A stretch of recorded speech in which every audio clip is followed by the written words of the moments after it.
Hello, students. Welcome back to Simply Tutor classes. I hope you all are fine. अपना ध्यान रखो, अपने family members का ध्यान रखो और अपने आसपास वालों का ध्यान रखो। देखिए, ये जो वेव है कोरोना की, ये इतनी डेडली नहीं है इस बार की। It's just like normal flu. पर अपना ध्यान रखना है, मास्क सबने पहनना है और सोशल डिस्टेंसिंग का पालन करना है। ठीक है? चलो, तो आज जो टॉपिक हम स्टार्ट करेंगे दैट इज़ एडवर्टाइज़िंग। हम कर रहे थे ना, प्रमोशन मिक्स कर रहे हैं हम पूरे का पूरा। तो प्रमोशन मिक्स का ही एक पार्ट है एडवर्टाइज़िंग, और एडवर्टाइज़िंग में हम पढ़ेंगे आज एडवर्टाइज़िंग क्या है, एडवर्टाइज़िंग के जो नेचर है वो क्या है और इसकी इम्पोर्टेंस है वो क्या है। इसके फीचर्स के बारे में पढ़ेंगे। चलिए बात करते हैं एडवर्टाइज़िंग की। देखिए क्या लिखा हुआ है। Advertising is a market communication that employs an openly sponsored non-personal message to promote or sell a product, service or idea. Advertising क्या होता है? अपने प्रोडक्ट के बारे में, अपनी सर्विस के बारे में या आइडिया के बारे में कम्युनिकेट करना ओपनली सबके साथ। किसी पर्सनल वन टू वन नहीं जा रहे यहाँ पर, हम वन टू मैनी जा रहा है। ठीक है, सबके साथ कम्युनिकेट करना, दैट इज कॉल्ड एडवर्टाइजिंग। ठीक है, तो स्पॉन्सर्स की हमने बात किया कि ये क्या है, ओपनली स्पॉन्सर्ड। या स्पॉन्सर कौन होगा? स्पॉन्सर वो पर्सन, वो ऑर्गेनाइजेशन, वो बिजनेस होगा जो अपने प्रोडक्ट को, अपने सर्विस को या अपने आइडिया को प्रमोट करना चाह रहा हो। ठीक है, और यहाँ पर हमने इसे नॉन पर्सनल भी क्यों बोला? नॉन पर्सनल इसलिए बोला क्योंकि यहाँ पर वन टू वन कम्युनिकेशन नहीं होती। यहाँ पर कम्युनिकेशन कैसे हो रही है? One two many.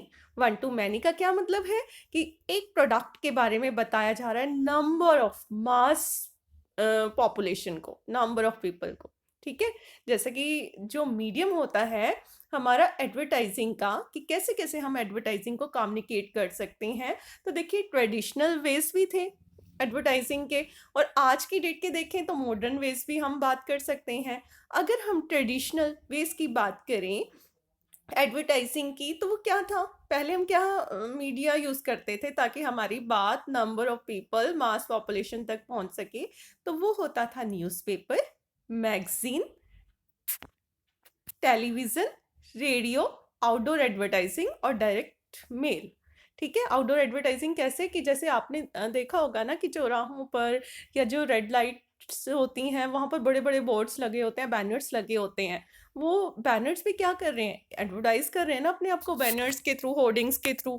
तो ये चीज़ हो जाती है हमारी, ये हमारी ट्रेडिशनल जो हम पहले से यूज़ करते आ रहे हैं। और आज की डेट में नया मीडिया देखें तो वो क्या क्या है? आप क्या करते हैं? आप इंटरनेट सर्फिंग करते हैं।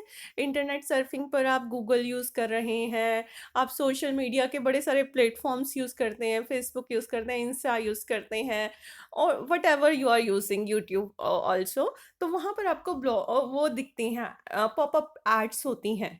तो वो भी तो एक टूल हो गया एडवर्टाइजिंग का। ब्लॉग्स हो गया, आप ब्लॉग्स पढ़ते होते हैं।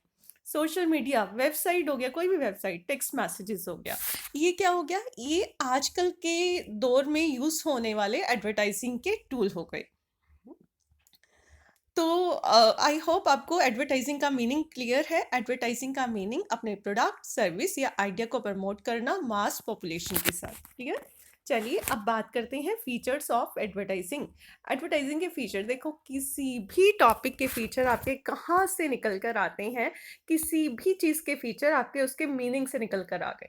अब यहाँ पर हमने बात किया कि ये जो एडवर्टाइजिंग है स्पॉन्सर्ड होती है, जो अपने बिजनेस को प्रमोट करना चाह रहा हो, जो अपनी सर्विस को प्रमोट करना चाह रहा हो, या फिर अपने प्रोडक्ट, सर्विस, आइडिया को प्रमोट करना चाह रहा हो, तो वो क्या करेगा? फ्री में हो जाएगी एडवर्टाइजिंग? नहीं।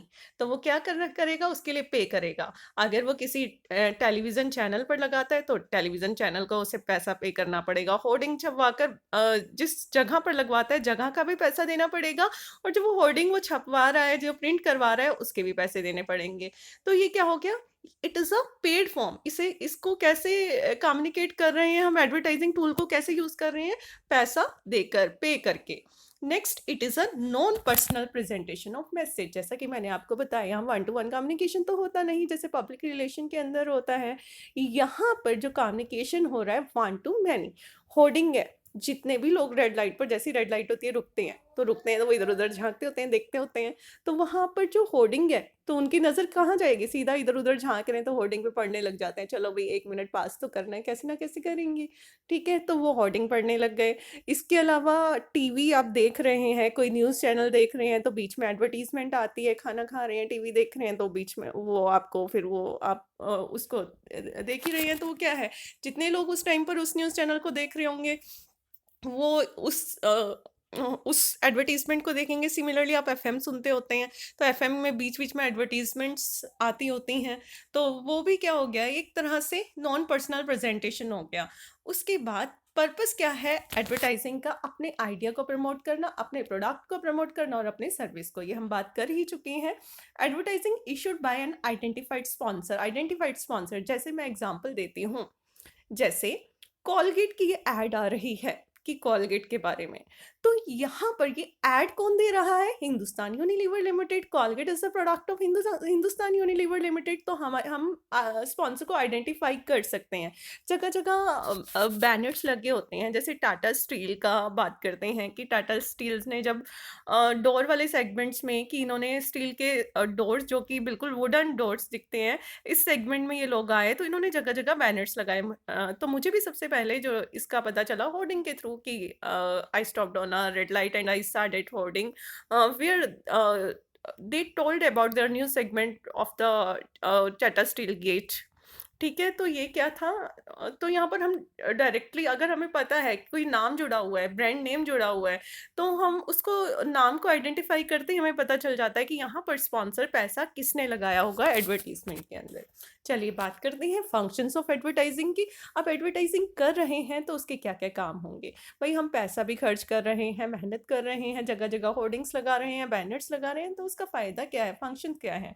सबसे पहले सेल्स बढ़ाना। किस चीज़ की सेल बढ़ा रहे हैं? अपने प्रोडक्ट की, अपने बिजनेस की इमेज बढ़ा रहे हैं, अपनी सर्विस की सेल बढ़ा रहे हैं, चाहे हमारा कुछ भी, कोई भी इंस्टीट्यूट है, कुछ भी है, अपना आइडिया सेल कर रहे हैं। Next, introduction of new product. कोई नया प्रोडक्ट हम लॉन्च करते हैं तो साथ के साथ क्या आ जाता है उसकी, हमें एडवर्टीजमेंट देनी होती है ताकि लोगों तक पता चल सके कि कौन सा नया प्रोडक्ट उन्होंने लॉन्च किया है। अमूल की बात करते हैं। अमूल सबसे पहले तो मिल्क प्रोडक्ट्स में आया था, फिर उसने धीरे धीरे धीरे धीरे अपनी प्रोडक्ट लाइन के अंदर प्रोडक्ट्स को इंक्रीज करना शुरू किया। अभी मैंने लेटेस्ट कुछ दिन पहले टीवी में एडवर्टीजमेंट देखी जिसके अंदर अमूल ने जो हमारे भैंस या गायें होते हैं बफेलो सिंह, तो ये जो चारा खाते हैं वो चारा भी इन्होंने लॉन्च किया है। नया नया एक प्रोडक्ट इन्होंने लॉन्च किया है अमूल नाम से। तो ये क्या है कि जैसे ही नया प्रोडक्ट आया साथ के साथ उसकी एडवर्टाइजमेंट स्टार्ट हो जाती है। Next, creation of good public image. अगर आप अपने प्रोडक्ट को through hoardings, through TV advertisement, through radio channels market में पहुंचाते हो, लोगों तक पहुंचाते हो, तो आपके प्रोडक्ट की एक अच्छी इमेज बन जाती है। मास प्रोडक्शन, ऑब्वियस है कि जब प्रोडक्ट एक साथ एक एड हर रेडियो चैनल पर पहुंचेगी तो वो देश के हर कोने में पहुंचेगी, और देश क्या, विदेश में भी जहां जहां वो चैनल चलता होगा वहां तक वो इंफॉर्मेशन पहुंचेगी। तो क्या होगा, जब लोग सुनेंगे तो डिमांड बढ़ेगी, डिमांड बढ़ेगी तो प्रोडक्शन होगी, और प्रोडक्शन किस लेवल पर होगी? मास प्रोडक्शन, मास लेवल पर होगी। नेक्स्ट, रिसर्च में भी हेल्प करता है। एडवर्टीजमेंट के थ्रू हमें पता चलता है कि लोग किस चीज़ को ज़्यादा विजिट कर रहे हैं। जैसे कि हम बात करते हैं आजकल का सोशल मीडिया चैनल, कि अगर जैसे फेसबुक पर कोई ऐड आया कि हमें पता चल जाता है इस लिंक पर कितने लोगों ने क्या किया है, मतलब कितने लोगों ने विजिट किया इस पेज पर। तो उसे पता चल जाता है कि जितने ज़्यादा विजिट्स हो रहे हैं, मतलब वो उतना ज़्यादा ट्रेंडिंग में वो चीज़ आने लग जाती है। तो एक तरह से रिसर्च का भी सोर्स बनता है। Next, education of people. जैसे कि गवर्नमेंट करती है, गवर्नमेंट ने अपनी स्कीम लोगों तक पहुंचानी होती है। कोई भी नई स्कीम, कुछ भी अवेयर करना है, जैसे आजकल की मैं बात करती हूँ लेटेस्ट, कि वैक्सीनेशन के लिए लोगों को प्रोत्साहित करना है, तो प्रोत्साहन के लिए क्या किया जा रहा है? जगह जगह एड्स दी जा रही हैं कि कोविशील्ड, ये सॉरी, जो भी आपकी वैक्सीन है वो आपके लिए हार्मफुल नहीं है, you should go for it and it's necessary to take vaccination. ठीक है? और लास्ट पॉइंट बात करें सपोर्ट टू प्रेस, जनरली एक प्रेस की अगर हम बात करें तो ये हमारा सारा का सारा मीडिया हो जाता है, उसके भी सपोर्ट में ये हेल्प करता है। तो ये था हमारा हाफ पार्ट, अभी हमने आज एडवर्टाइजिंग का कवर किया है। कल हम करेंगे कि जो मीडिया चैनल्स हैं वो क्या-क्या हैं एडवर्टाइजिंग के, और टाइप्स ऑफ एडवर्टाइजिंग क्या-क्या होता है। आई होप आप लोगों को क्लियर हुआ होगा। कोई भी डाउट हो, कोई भी प्रॉब्लम हो, then you can reach to me any time at my WhatsApp group और in this YouTube box, in comment box. Thank you so much.